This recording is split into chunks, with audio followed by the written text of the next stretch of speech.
Hello guys! Kamusta po? So, we are going po sa butika. Butika, ano nga dito? Pharmacy. At saka sa bibili kami ng some ano ba yan? Grocery sa nawala doon sa bahay. Saka purutas. Ang daming snow dito ngayon sa Bucharest. Nag-snow. Ayan, natunaw na nga lang siya, guys. Dumaan sa walang snow na. Yan. Paggang ka dumaan sa daming snow. Pero mga puno, ang ganda, no? Jacob. Hi, tita. Tita. Sabihin, many snow. Snow. Look, show the snow. Mimi. This is the snow? No.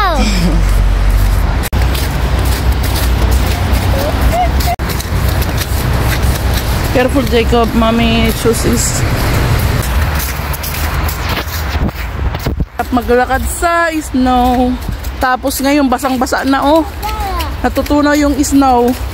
Sobrang kapal kaninang umaga. Guys, puntahan natin, kaya lang nasa kabilang karsada. Ayan, punta tayo, dalawang pharmacy dito. Pag wala dyan, doon tayo sa kabila. Ang ganda ang pagmasa ng snow, no? So, nung first time ko yan, tuwang-tuwa ako. Pero ngayon, di na talaga ako natutuwa sa snow. Jacob! Si Jacob naman, naka-safety shoes yan, Pang snow talaga yan.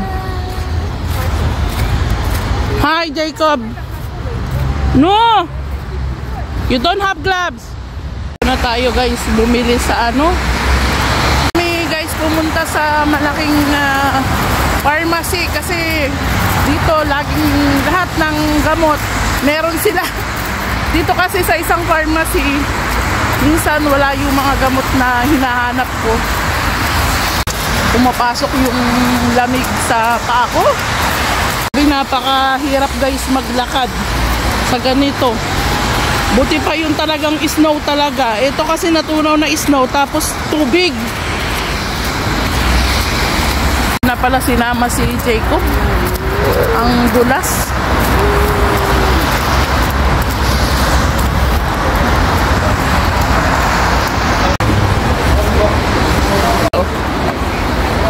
Tulong-tulong ang mga tao sa pag-shovel ng snow. Bili na kami, guys, ng gamot. So, pauwi na kami ni Jacob. Dadaan kami ng grocery store. Tingnan nyo, guys, kung magkano ang mabibili ng 100 lei sa grocery dito.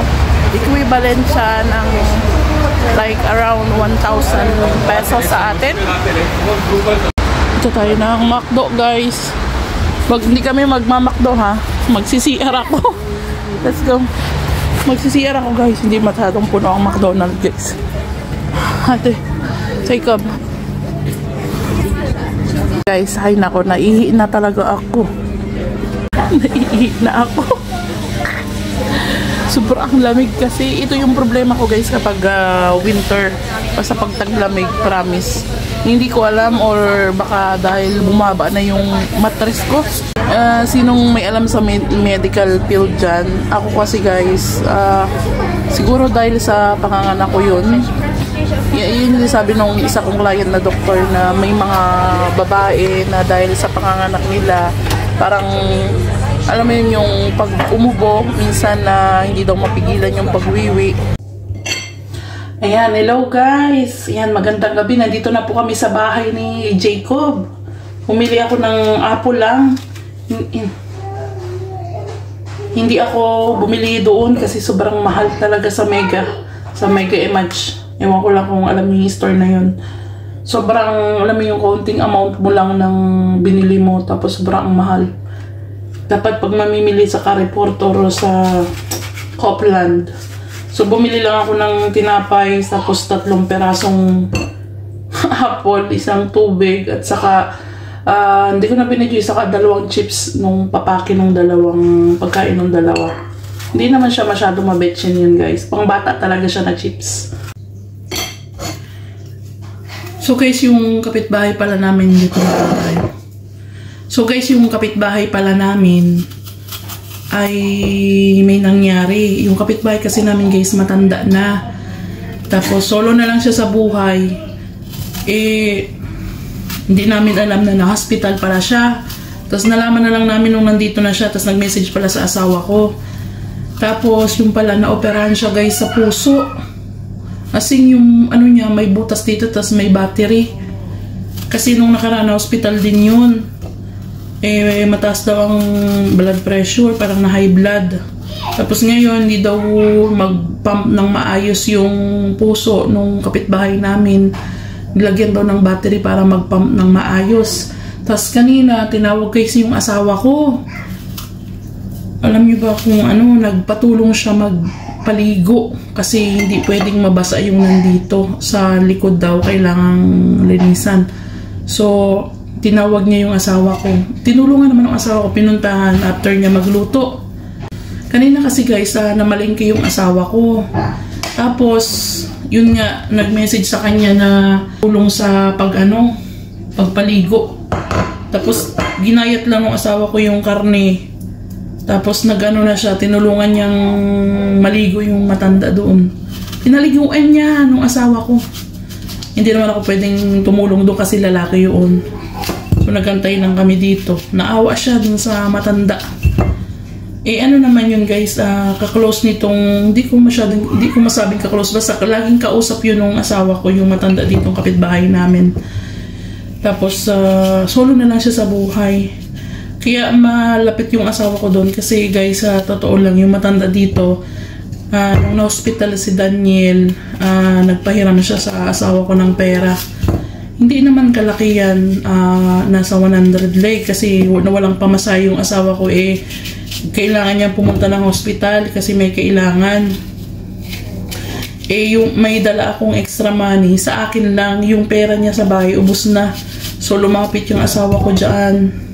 So, yun na, hindi siya nagdalawang isip yung kapitbahay namin na pahiramin siya. Kaya, madali siyang lapitan. Yung matanda na yan. Solo na lang siya sa buhay, tapos meron siyang mga business na taxi, Bolt, marami siyang sasakyan. Kaya, so ito pala guys yung aking hapunan.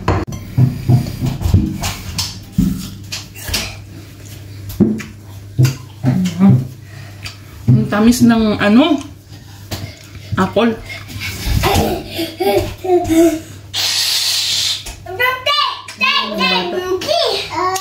Arinig yung sobrang ingay na. Hello! Hello! Say hi, Daniel. Hello! Hello! Hi, Dito, ha? Hello! Hello, kamusta? Galing yan guys sa client ko. Yung jacket na yan, pinagliitan niya nung anak niya. Kasi yung anak niya is 5 years old na o 6. So binigyan si Jacob ng mga jacket. Guys, ito po yung aming hapunan. Ayan, pero hindi pa ako kakain. Ayan yung mga buto-buto. Ito po ang pagkain ko, apple. Kaya lang, kinain na ni Mr. Jacob. So magbubukas ulit tayo ng apple. Yan, so open ulit tayo ng isang apple. Ay, okay. Ubos na. Kinain na ng mga bata.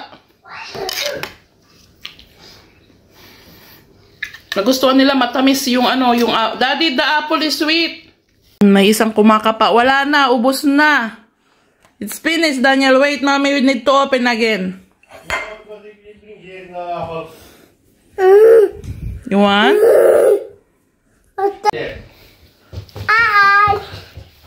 Ay, nako. Nako guys, dito ko na nilagay yung cellphone. At safe pa. Safe. Itong mga batang to, tingin pang vlog na maayos. Binaba ko yung cellphone, gawa ng tinutulak nila din sa lamesa. Wala akong handle ng phone. So pag natulak siya, masisira. Daniel. Jacob.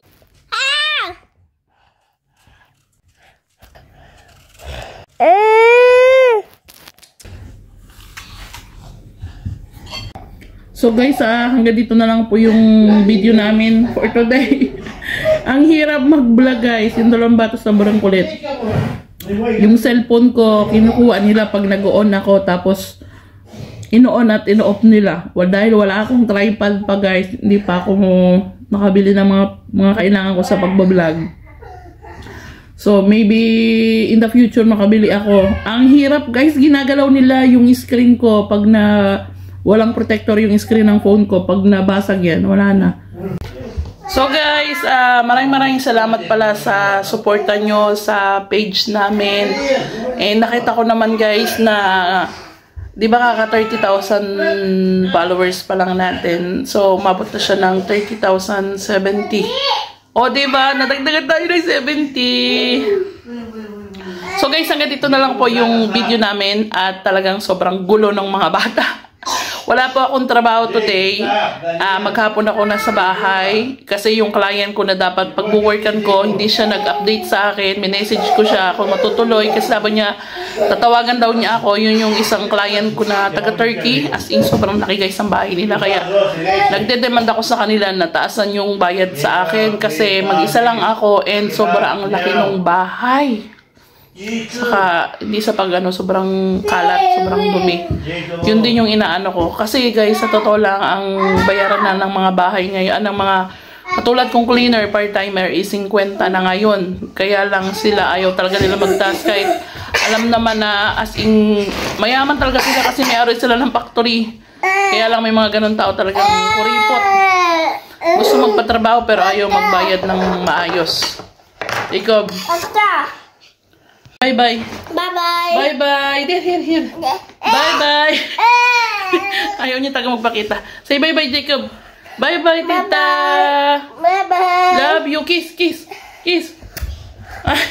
Bye-bye. Hi guys, hanggang dito lang. Bye. Sabi bye my angel. Diary angels. Angels diary. Ewan ko ba?